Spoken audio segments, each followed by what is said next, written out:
So as in previous video हमने equivalent single wheel load ESWL की बात करी। सो सिमिलरली आपका ESAL होता है इक्विवेलेंट सिंगल एक्सल लोड, जिसमें हम different axle configurations and load की जब पहले बात कर रहे थे तो these are the different axle configurations.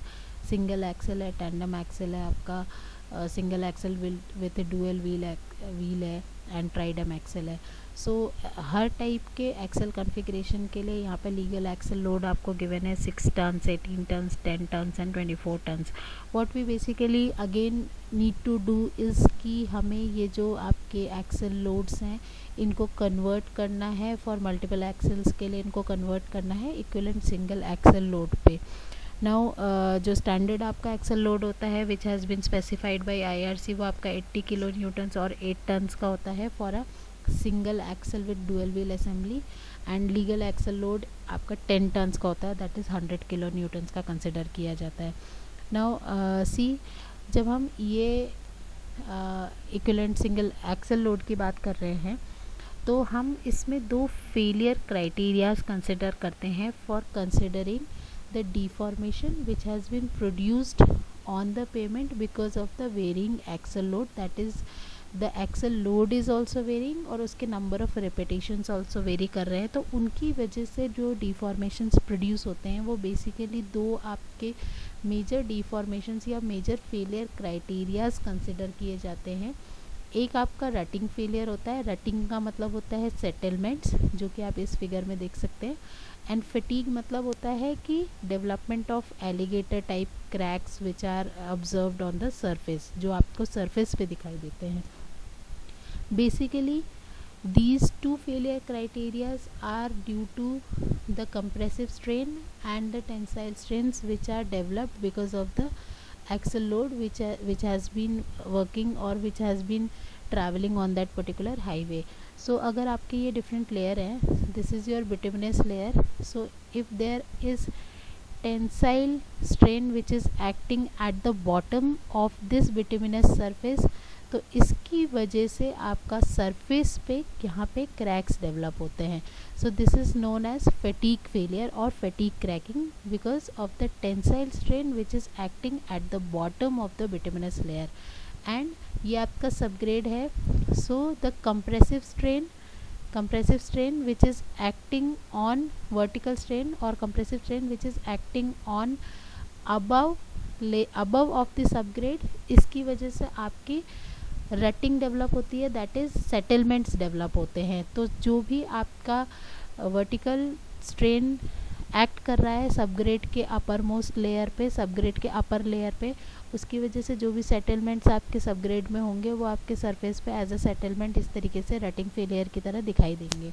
तो हम जब EALF की बात करेंगे इक्विवेलेंट एक्सल लोड फैक्टर की, तो इक्विवेलेंट एक्सल लोड फैक्टर आपके कैलकुलेट किए जाते हैं based on these two failure criterias. इनको माइंड में रखा जाता है, विच मीन्स दैट कि हम ये कंसिडर करते हैं how many repetitions of standard axle load is required to produce either rutting failure और fatigue failure.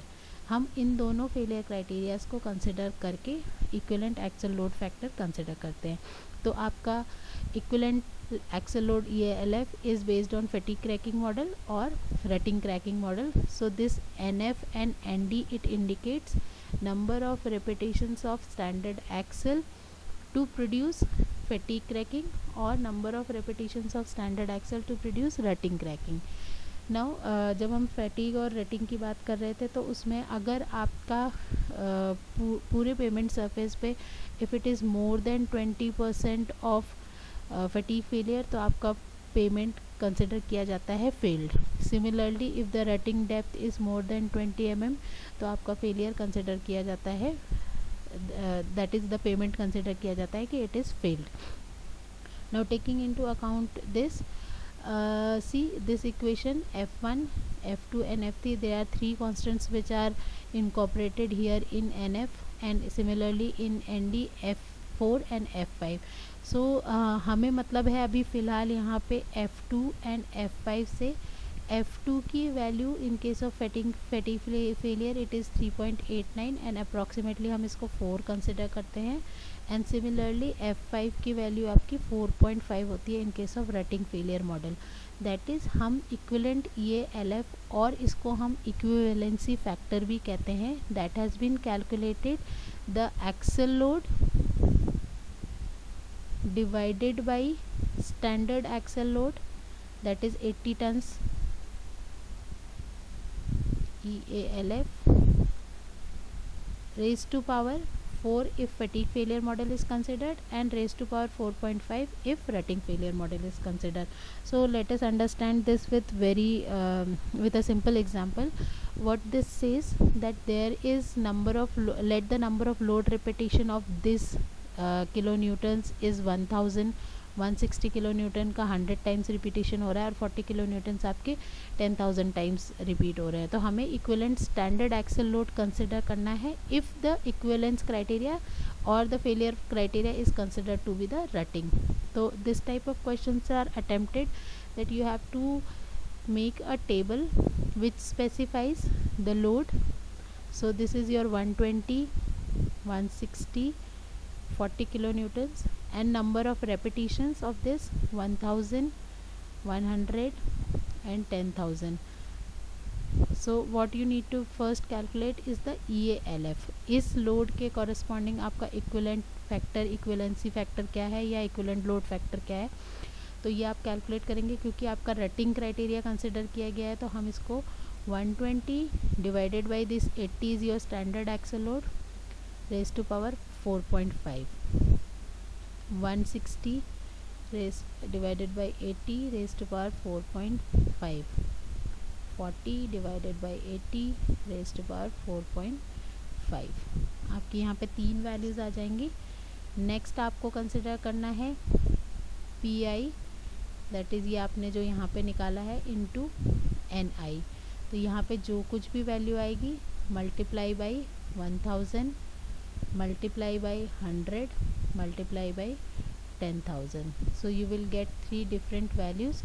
You have to sum these values to calculate equivalent axle single axle load EASL. So यहाँ पे आपकी this into 1000 number of repetition, this into 100, this into 10,000। तो आप यहाँ पे जो भी वैल्यूज़ आएंगी इन तीनों को सम कर दोगे, this plus this plus this. So आपकी ये वैल्यू आ जाएगी इक्विवेलेंट सिंगल एक्सल लोड की। Now attempt these 3 questions.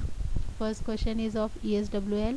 हाँ, ESWL मेथड को हम बॉयड एंड फॉस्टर मेथड भी कहते हैं। तो वहाँ पे आपको देखिए इसमें centre to centre tyre spacing is given और आपको एक स्पेसिफाइड डेप्थ 34.3 के लिए वो पूछ रहा है। तो देर इज़ नो क्राइटेरिया कि वो आपका D/2 है या 2S है, तो आपको इसे इक्वेशन से ही निकालना पड़ेगा। तो आपको D नहीं गिवन है, S गिवन है और A गिवन है। तो हमने वहाँ पे एक रिलेशनशिप देखा था कि D+2A = S। सो आपको S निकाल सकते हो आप इसमें से। तो S निकाल के फिर इसके बाद इक्वेशन यूज़ करके 34.3 के लिए आप ESWL कैलकुलेट कर लीजिए। सिमिलरली ESWL आपको इस क्वेश्चन में निकालना है तो डिफरेंट आपके डेप्थ्स गिवन है। यहाँ पे लिखा है पेमेंट थिकनेस, तो इसका मतलब ये है कि वो पूछ रहा है कि अगर आपकी पेमेंट थिकनेस 5 है, दैट इज़ डेप्थ उसकी 5 सेंटीमीटर है, 15 सेंटीमीटर है। तो इसमें से आप वो क्राइटेरियाज चेक कर लीजिए जो S/2S एंड D/2 को फुलफ़िल करते हैं। बाकी आप ग्राफिकली इसको कैलकुलेट कर सकते हैं। तो इसमें क्वेश्चन में मेंशन्ड है यूज़ आइदर ग्राफिकल और फंक्शनल मेथड। थर्ड क्वेश्चन आपका इक्विवेलेंट सिंगल एक्सल लोड का है। तो उस केस में आपने रटिंग का एग्जांपल देखा था, यहाँ पे ये फटीग क्रैकिंग मॉडल कंसिडर कर रहा है। तो आपका जो इक्विवेलेंसी फैक्टर होगा उस केस में आप रेज़ टू पावर 4.5 वहाँ पे कर रहे थे। क्योंकि यहाँ पे कुछ भी मेंशन नहीं है तो हम उसको रेज़ टू पावर 4 कंसिडर करके चलेंगे। स्पेसिफिकली क्वेश्चन में 3.89 मेंशन होगा तो आप इसको 3.89 कंसिडर करिए, अदरवाइज इसको आप 4 कंसिडर करके चलिए। So you have to submit these 3 questions as assignment as soon as you watch this video. Thank you.